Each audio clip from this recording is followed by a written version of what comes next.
Halo guys, hari ini aku mau kasih tahu cara melihat letak video Instagram yang sudah kita save atau simpan. Tapi sebelum itu kalian bisa subscribe dan like video aku.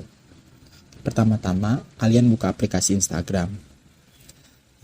Sebagai contoh kita pakai video ini. Kalau mau simpan video, kalian tinggal klik icon yang di bawah.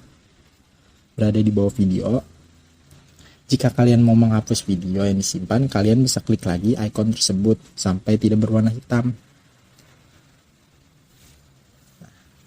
Cara kalian untuk melihat video yang sudah disimpan, kalian bisa klik icon yang berada di bawah pojok kanan atau profile.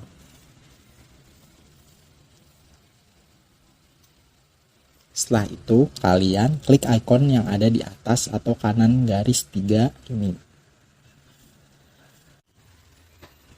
Selanjutnya, kalian klik save atau simpan. Nah, disinilah tempat berada video yang sudah kalian simpan.